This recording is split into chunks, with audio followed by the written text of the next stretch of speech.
जय श्री कृष्णा, राधे राधे। आप सभी का आपके अपने YouTube चैनल अमृत भक्ति भजन में बहुत बहुत स्वागत है।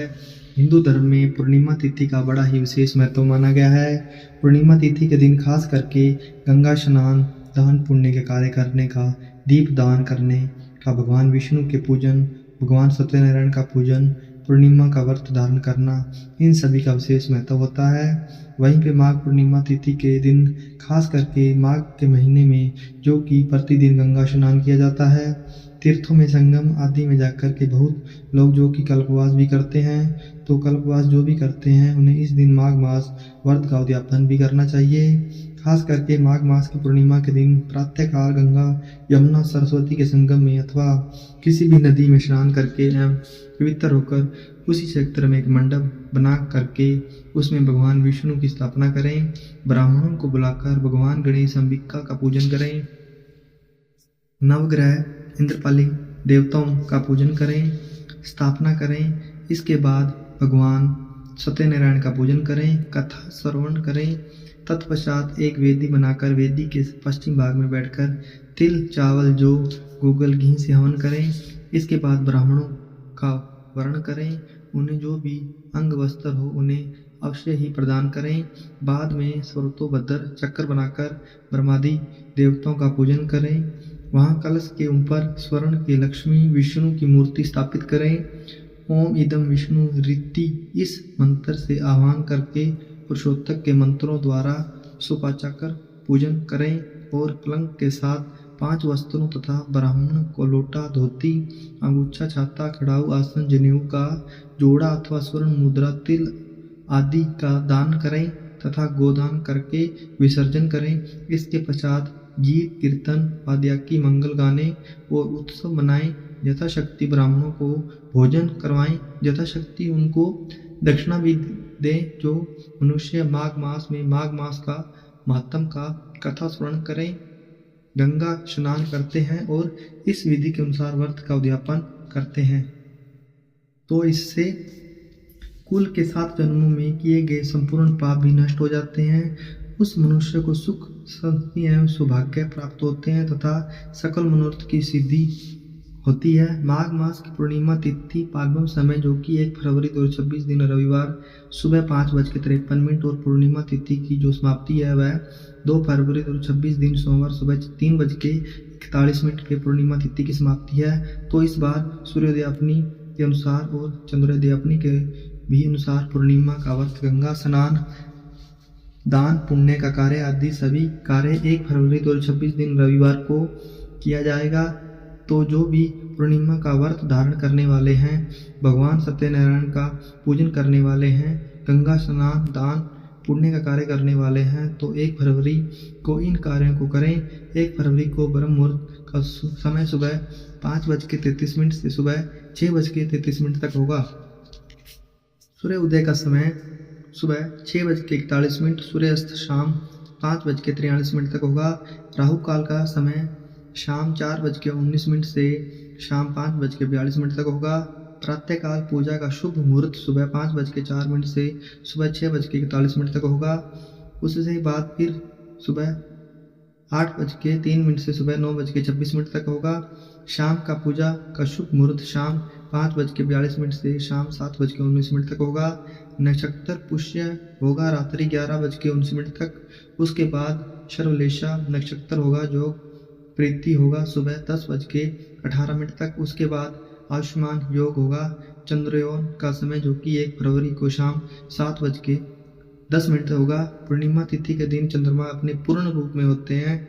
चंद्रमा मन के कारक माने जाते हैं, तो इस दिन खास करके शुद्ध और सात्विक पूर्ण रूप का पालन भी करना चाहिए। इस दिन तामसिक वस्तुओं और नशीले पदार्थों का सेवन बिल्कुल भी नहीं करना चाहिए। जहाँ तक हो सके इस दिन गंगा स्नान करें। जो भी आपसे बन सके, जितना भी आपका सामर्थ्य हो, उसके अनुसार दान पुण्य का कार्य करें। ब्राह्मणों को भोजन करवाएं, गरीबों का भोजन करवाएं। जो भी आपसे बन सके तो अवश्य ही पूर्णिमा तिथि के दिन इन कार्यों को करना चाहिए। जो भी 32 पूर्णमासी का व्रत धारण करते हैं उन्हें जो कि इस दिन भर उपवास रहते हुए शाम के समय चंद्रोदय होने के बाद चंद्र देवता को अर्घ प्रदान करने के बाद पूर्णिमा का व्रत पूर्ण माना जाता है। तो आइए सुनते हैं माघ पूर्णिमा से जुड़ी हुई 2 पौराणिक कथाएं। तो बोलिए प्रेम से भगवान हरि विष्णु की जय, माता लक्ष्मी की जय, भगवान भोलेनाथ की जय, माता पार्वती की जय। पौराणिक कथा के अनुसार बहुत समय पहले की बात है कि नर्मदा नदी के तट पर एक सुब्रत नामक विद्वान ब्राह्मण रहते थे, लेकिन वे काफी लालची थे। धन कमाना ही था और ऐसे ही करते करते यह समय से पूर्व ही व्रत दिखने लगे और कई बीमारियों के चपेट में आ गए। इस बीच उन्हें अत्र ज्ञान हुआ कि उन्हें पूरा जीवन तो धन कमाने में ही बिता दिया, अब जीवन में उद्धार कैसे हो पाए। इसी क्रम में उन्हें माघ मास में स्नान का महत्व बताने वाले एक श्लोक याद आया। इसके बाद स्नान का संकल्प लेकर ब्रह्मा नर्मदा नदी में स्नान करने लगे। करीब 9 दिनों तक स्नान करने के बाद उनकी तबीयत अचानक खराब हो गई और मृत्यु का समय आ गया।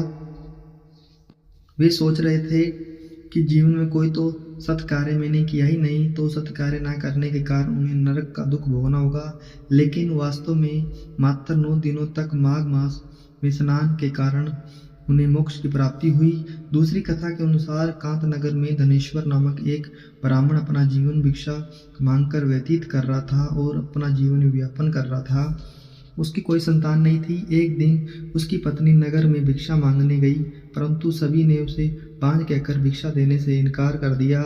फिर किसी ने ब्राह्मण दंपति को 16 दिनों तक माता काली की पूजा करने को कहा। उन्होंने विधिवत पूजा और आराधना की और तब उनकी आराधना से प्रसन्न होकर माता काली ने दोनों को संतान प्राप्ति का वरदान दिया और कहा कि अपने सामर्थ्य के अनुसार प्रत्येक पूर्णमासी को तुम दीप जलाओ। इस तरह हर पूर्णिमा के दिन तक दीप बढ़ाते जाना जब तक कि वह 32 दीप ना हो जाए।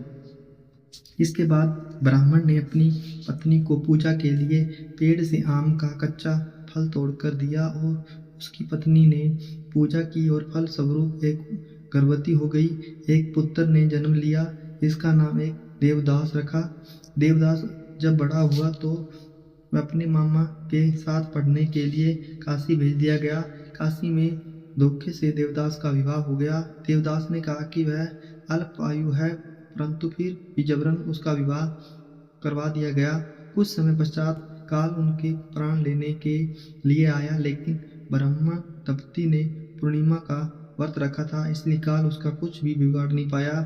तभी से कहा जाता है पूर्णिमा के दिन व्रत करने से संकटों से मुक्ति की प्राप्ति होती है और सभी मनोकामना पूर्ण होती है। इस प्रकार से जो भी भक्त सच्ची श्रद्धा के साथ नियम और